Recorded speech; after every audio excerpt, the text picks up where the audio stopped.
Olá pessoal, hoje nós vamos começar um estudo sobre tempos difíceis, porque essa loucura toda que está acontecendo nas últimas semanas, né, propriamente dito, do mês passado para agora, que realmente deu uma despertada em todo mundo. A gente percebe que a vida já não é mais a mesma e mesmo que volte ao normal, nunca mais vai ser o normal que a gente estava acostumado. Então é importante a gente aprender alguns sinais na palavra de Deus que Jesus Cristo deixou para nós, para que a gente pudesse basear quando coisas semelhantes a essa pandemia, por exemplo, está acontecendo, quando acontecem, e assim a gente poder não ser enganado, ok? Então, nós intitulamos esse curso Tempos Difíceis, essa é a aula número 1, e essa aula é baseada em Lucas 21, de 7 a 28. E eu vou dar uma lida para você e a gente vai se basear então nessa palavra, sempre fazendo um paralelo com Mateus 24, 2 Tessalonicenses 2, 2 João 2 e também Apocalipse, nós vamos chegar lá, ok? Vamos ver o que a palavra nos diz para nós cristãos. Então vamos lá.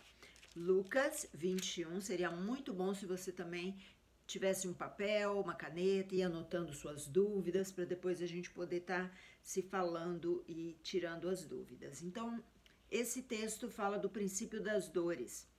E começa assim: perguntaram-lhe, mestre, quando sucederá isso?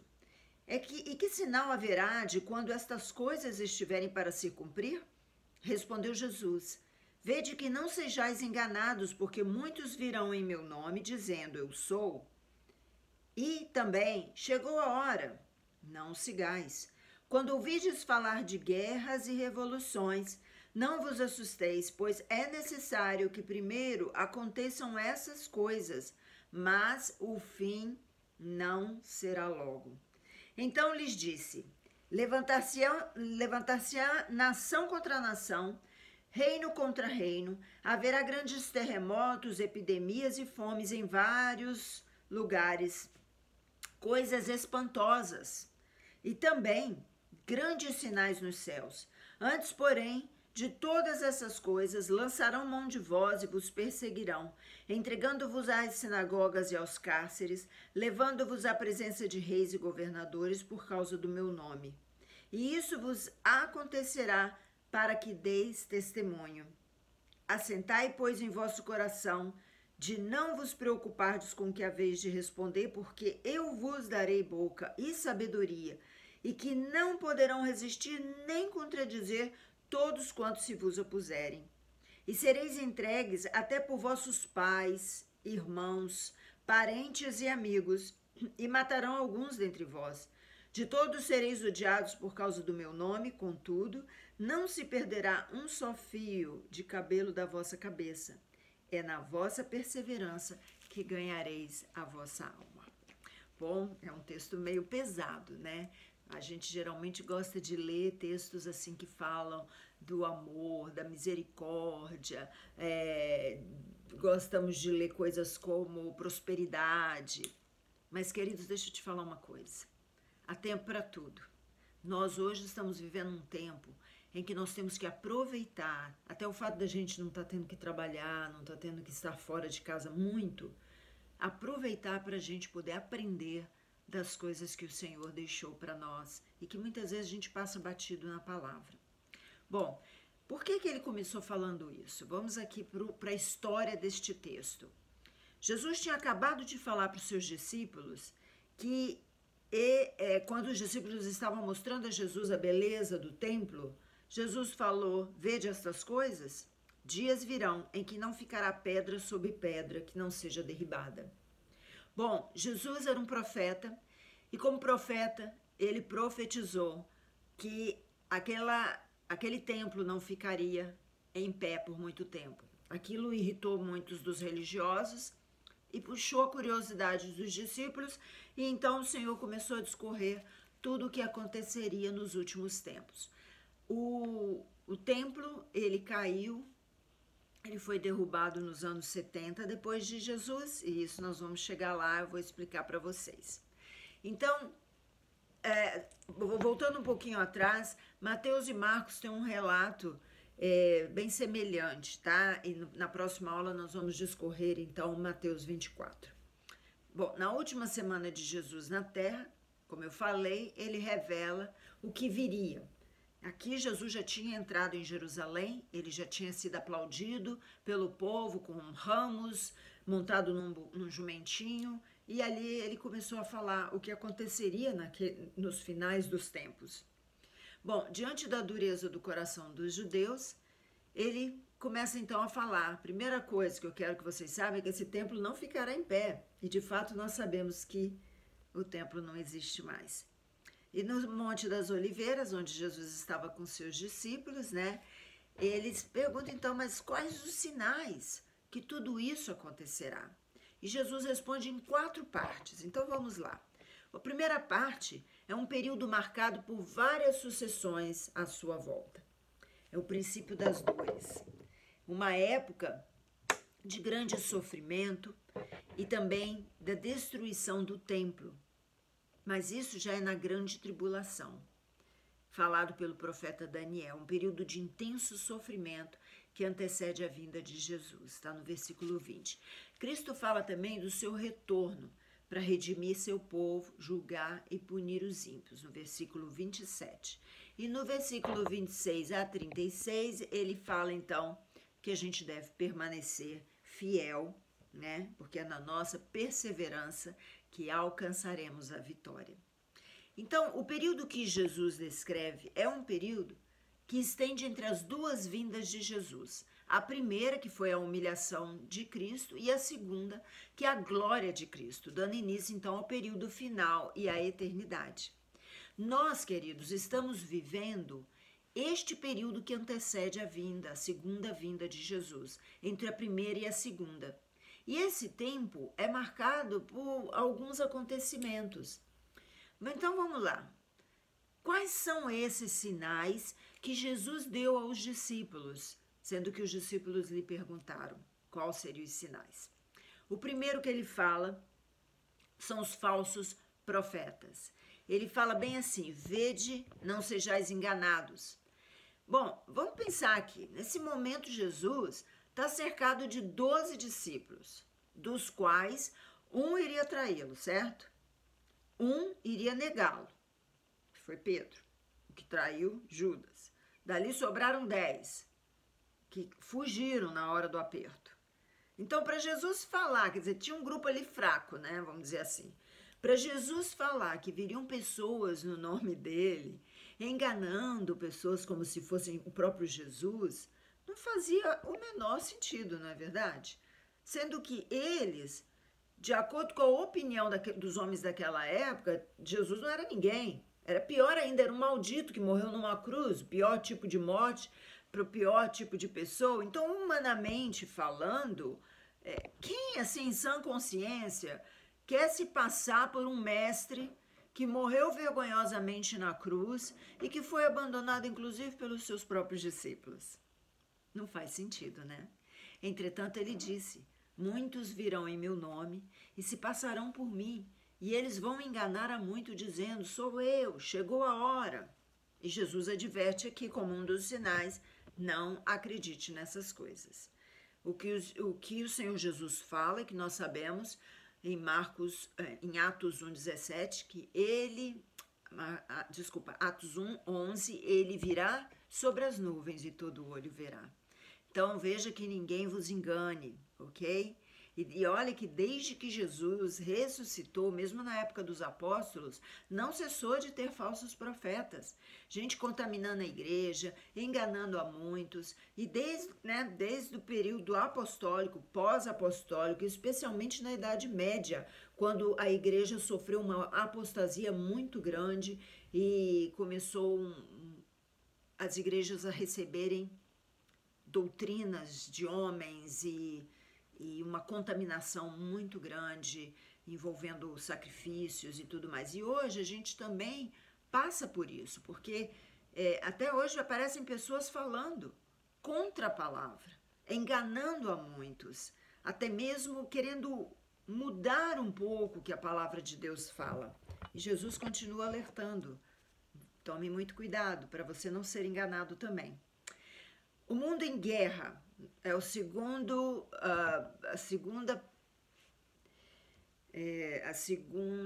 sinal, o segundo sinal que Jesus deu. O mundo em guerra, ou seja, uma nação contra a nação. Bom, você vai dizer assim, mas isso sempre teve. Pera lá. Quando Jesus falou essas palavras, o mundo vivia sob o domínio dos romanos. Existia uma falsa paz que era chamada de Pax Romana. Então, os romanos, naquela época, eles imporam uma paz, superficial entre as nações, porque eles dominavam as nações. Então, as nações na época, eles não geriam o seu próprio destino, porque eles estavam debaixo do poderio romano. E então não havia guerra entre uma nação e outra. O mundo vivia numa relativa paz quando Jesus disse que haveria guerras. Sempre guerras, rumores de guerras, nação contra nação. Isso começou a acontecer alguns anos depois que Jesus, porque mesmo assim, no tempo do domínio romano, até mais ou menos uns 150 anos depois de Jesus, os romanos seguraram bem a ponta, né, as pontas dessa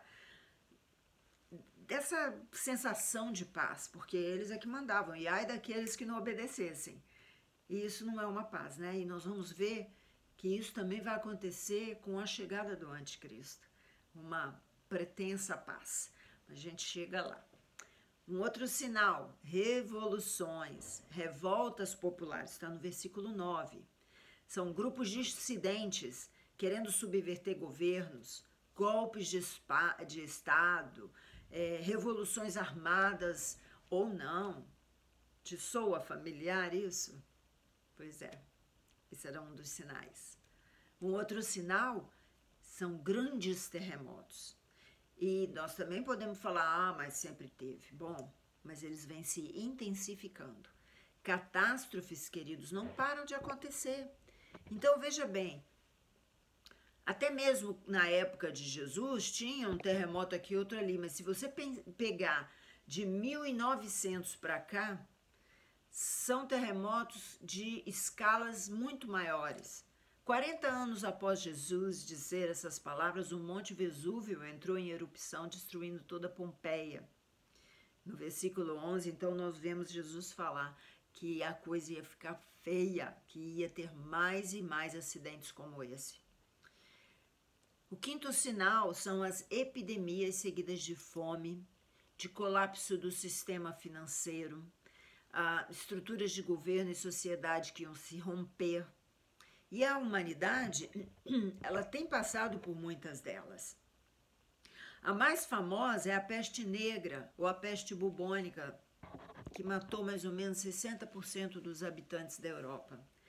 E Lutero, grande reformador da igreja protestante, ele viveu durante esse tempo dessa epidemia. Durante a reforma da igreja em 1527, na cidade de Wittenberg, e Lutero e a esposa dele, chamada Caterine, eles abriam a casa para receber aqueles enfermos e pregar o evangelho para elas. Inclusive, se você for no Google e colocar lá Lutero, epidemia, alguma coisa assim, você vai ver que ele deixou vários escritos sobre como que o cristão deve se comportar durante esse tempo de crises, de epidemias. É muito interessante as referências que ele deixou para nós sobre isso. Bom, então, pragas, pestilências, está no versículo 11. Então, a peste negra, que era chamada de Black Death, né, ela também é chamada da peste bubônica. Ela vem de moscas que viviam nos ratos, uma bactéria que causa a praga, e naquela época chegou a matar 200 milhões de pessoas. Outra praga, outra pestilência que vemos em janeiro de 1918 a dezembro de 1920, essa praga era chamada de Spanish Flu, que é a gripe espanhola, que foi O primeiro tipo do H1N1, que contaminou 500 milhões de pessoas no mundo, 27% da população mundial daquela época. 50 a 100 milhões de pessoas morreram. E 100 anos após, em 2009 a 2010, aparece então a swine flu, que é a gripe suína. Foi a segunda mutação do H1N1, infectando então de 11 a 12% da população mundial. Morreram mais ou menos 500 mil pessoas. Coisas terríveis têm acontecido. Bom, outra coisa que Jesus fala aqui, que coisas espantosas e extraordinárias iriam acontecer. O que significa isso? São surpresas para a civilização. São catástrofes que nunca se ouviu falar. Como, por exemplo, o tsunami, que acabou com o sudoeste da Ásia. 14 países foram afetados, causando um terremoto que os cientistas falam ter atingido uma energia de 23 mil. Hiroshima Type Atomic Bomb, ou seja, um tipo de bomba atômica igual de Hiroshima naquela época, mas 23 mil mais poderosa. O epicentro desse tsunami foi de 9,0 de magnitude da escala Richter e foi localizado no Oceano Índico, ok? Perto da costa oeste da Sumatra. E a gente também viu da destruição no Haiti e tantas outras coisas que causam espanto, porque na verdade isso não acontecia, não se ouvia falar de uma destruição desse ponto, né? Nessa magnitude. Outra coisa que causa espanto, a criação de bombas de destruição em massa, a tecnologia usada para a destruição. Hoje a gente vê coisas assim de espantar realmente, coisas que nunca uma pessoa poderia pensar, uma pessoa normal, né? Como nós somos, leigos, a gente não pensa nisso. Um outro sinal que Jesus falou são as perseguições. O versículo 12 fala: antes mesmo de todas essas coisas, lançarão mão de vós e os perseguirão. Jesus profetizou a perseguição de seus discípulos pelas autoridades e pelo povo judeu. E você vê que isso aconteceu tão logo, né? Jesus ressuscitou. Bom, como que Jesus então poderia prever isso com apenas 12 seguidores, certo? Somente sendo quem ele é. Amém? Então, eu vou te contar uma historinha. Em meados da década de 70 depois de Cristo, então logo, né, esses imperadores foram crescendo em poder, em força. Um novo imperador assume o Império de Roma. O nome dele era Nero. E segundo os historiadores, Nero foi quem colocou fogo em Roma, colocando a culpa nos cristãos. Nero era um megalomaníaco que queria construir a cidade dele chamada Nerópolis. Mas Roma estava no caminho de Nero. Então era preciso destruir Roma. Ele até ia fogo em Roma. E segundo a história conta, ele assiste de camarote em cima da colina, salvando apenas o bairro cristão e judeu, sem se queimar. Assim todos pensariam serem os cristãos os autores deste crime bárbaro. E Roma queimou por 7 dias seguidos. Então, nesse tempo, começa a perseguição oficial contra os cristãos que eram mortos nas arenas do Coliseu por leões famintos, para diversão do povo e do imperador. Eram mortos, amarrados num pedaço de haste, como tochas vivas para iluminar a rua principal de Roma. E foi nesse tempo também, queridos, que morre o apóstolo Pedro e o apóstolo Paulo, que eram os líderes dos cristãos na época. Foram mortos pelas mãos de Nero, por viés horrorosos. Depois disso, seguida de muitas perseguições contra os cristãos, perseguições terríveis, como Domiciano, que enviou João para a ilha de Patmos. Nós vamos falar mais sobre isso na próxima aula, ou nas aulas sobre o Apocalipse. até mais ou menos o século IV depois de Cristo, quando Constantino, o imperador Constantino, dá liberdade aos cristãos, instituindo a religião cristã. Constantino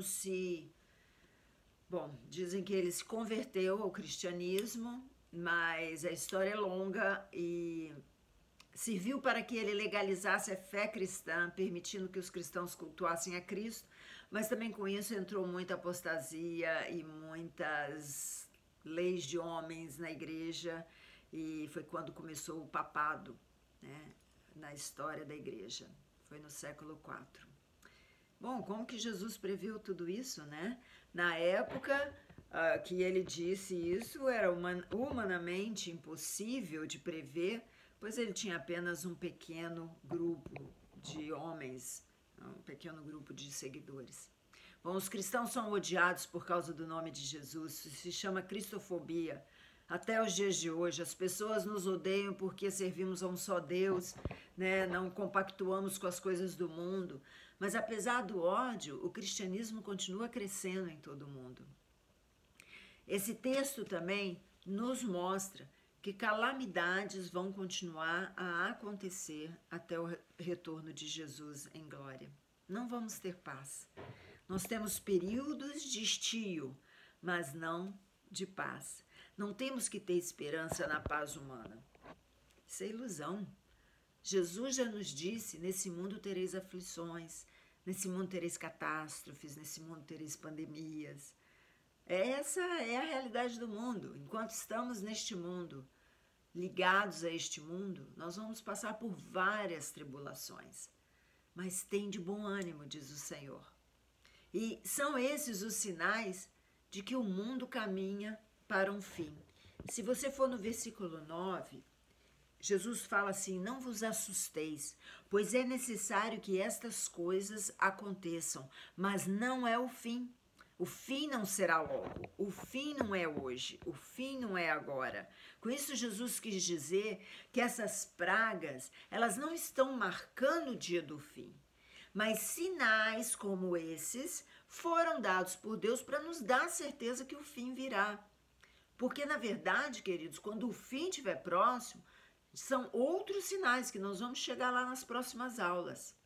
Então, nós precisamos estar alertas aos pequenos sinais de que a humanidade caminha para um fim, mas que hoje nós temos a oportunidade de ainda se apegar com Deus, de buscar ao Senhor. Porque se Jesus acertou todas essas previsões até hoje, ele também vai acertar o que está no versículo 27. Então se verá o Filho do Homem vindo sobre a nuvem com poder e glória. Esses sinais acontecem para nos garantir que ele virá. Tudo que antecede a sua vinda está acontecendo exatamente como ele falou. Esses sinais servem para reforçar nossa confiança nas palavras de Jesus. É necessário que essas coisas aconteçam. Por quê que é necessário? Para mostrar a nossa fragilidade. Esse vírus, ele vai chegar com força total, como já está chegando com força total. Depois nós vamos aprender a conviver com ele, como foi com H1N1, com SARS, com MERS. Por causa de um inimigo invisível, toda a economia do mundo parou. Você já pensou nisso? Tudo virou um caos. Viagens canceladas, eventos cancelados, né? Casamentos afetados. Isso tudo aponta para a nossa fragilidade como seres humanos, fragilidade do governo. Como um único vírus desestabiliza o sistema todo, o mundo todo parou, mostrando o quanto dependemos de Deus. Unindo ricos, pobres, famosos ou simples, somos todos iguais perante a este vírus. Somos todos iguais perante a Deus. É necessário que estas coisas aconteçam para quebrar a arrogância do homem. A palavra no versículo 25 fala: angústia entre as nações, perplexidade das nações, homens amedrontados, homens que desmaiarão de terror pela expectativa das coisas que virão ao mundo.